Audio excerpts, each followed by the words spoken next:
God is good, and with each day that passes brings us a day closer to the launch of Pantheon Rise of the Fallen.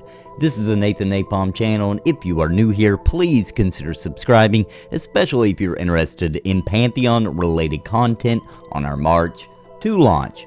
Today, I want to talk a little bit about PvP, player versus player, in Pantheon Rise of the Fallen. Now, as we know, this is not a PvP-centric game. In other words, they are not technically designing the game from the ground up to be a PvP game, such as offers like Camelot Unchained. However, they do understand that there are many people who really enjoy a very heavy PvE game with PvP elements in it as well. What they're referring to as alternate ruleset servers. Okay, so different server options. So people who played on EverQuest, a great many people who played way back in the day in Brad McQuaid's first big MMORPG, EverQuest, really enjoyed the player versus player server.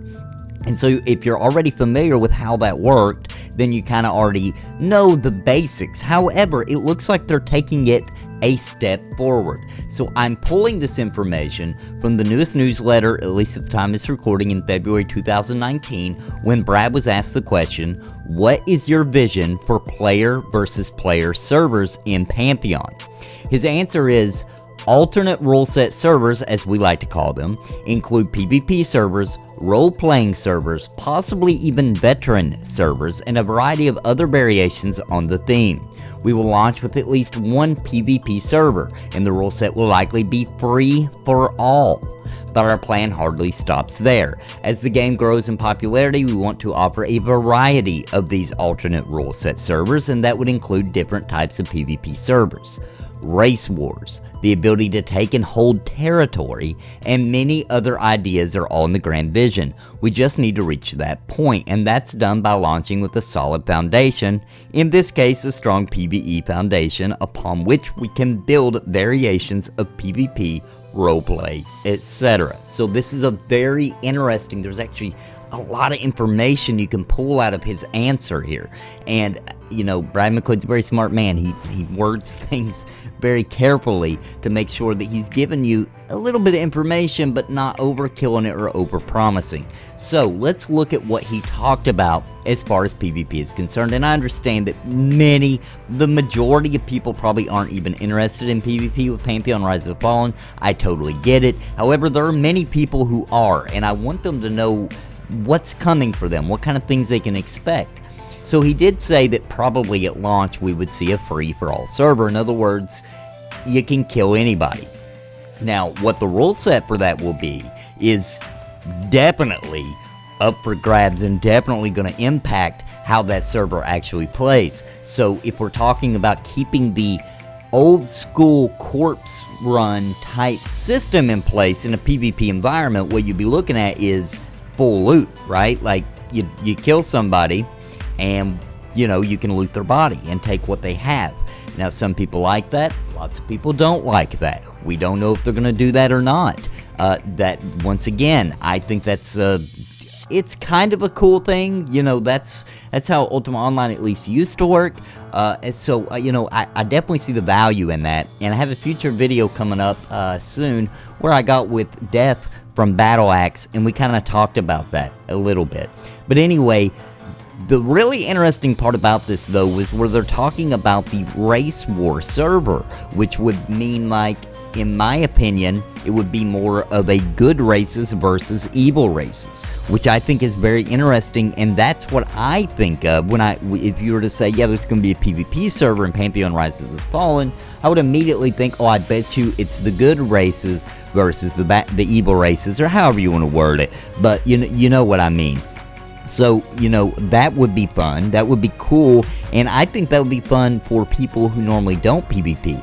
I mean, just going over into an area for a specific drop, or to go down into a specific dungeon where you want to go to get something, and it be in the another opposing faction's land, and you know that, and you got to try to get in there with your group and get what you need without, and survive and make it back to more safer lands. Stuff like that is a lot of fun, and it adds another dynamic to an already fantastic world with plenty of dangers as is, and then you add on the fact of being worried about other players, which is much scarier, to be honest with you, than being worried about even a very intelligent artificial intelligence.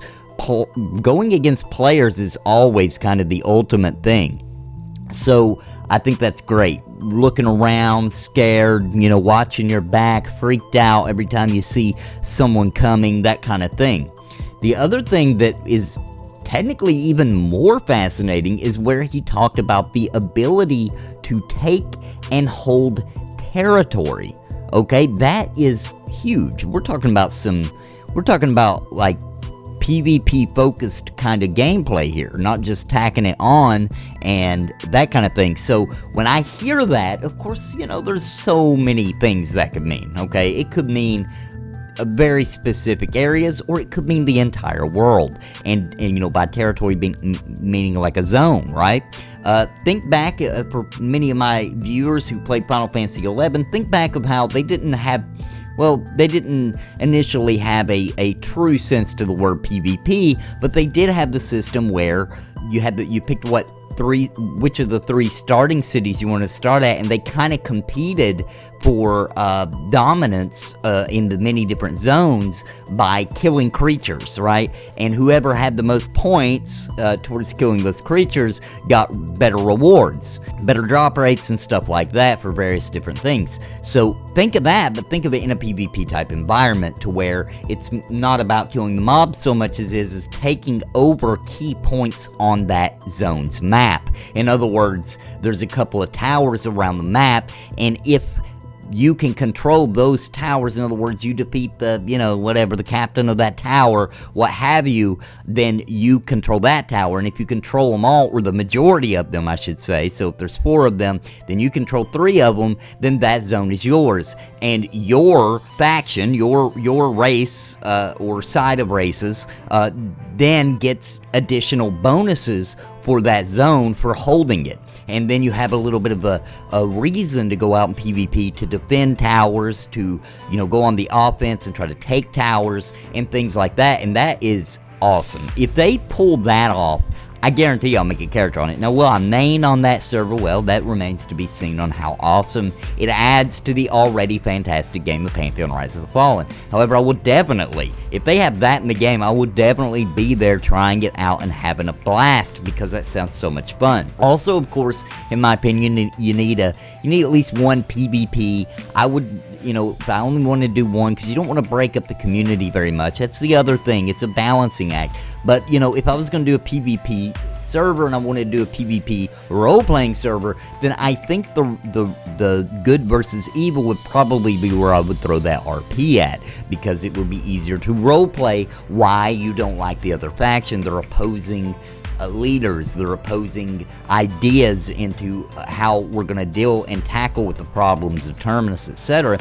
So that's where I would put it personally, and things like that. But there's many variations. I think we're going to see some really cool things, because we're dealing with some people such as Brad McQuaid with a lot of experience in MMORPGs and a lot of room for them, ideas through the years they've had that they weren't able to implement because maybe the publisher, didn't feel like it was worth the effort, etc. Well, now they kind of got a lot of freedom to do things that maybe he's wanted to do for a really long time, some alternate rule sets that we've never seen before. So I think it's very exciting. Anytime they talk about this, I have another video about alternate rule set servers that I talked about some of these things, but not long after I made that video, this newsletter came out and it was a question on here. So I wanted to touch on that just because of some really cool things. So once again, everything has to come down to the grand vision of the game, and fit within that world of Terminus and the PvE involved in that game, or else obviously they're probably not going to do it. Obviously you can't just slap PvP on, but if you have alternate rule set servers, it does make it easier to balance things differently on the PvP server as opposed to the PvE servers.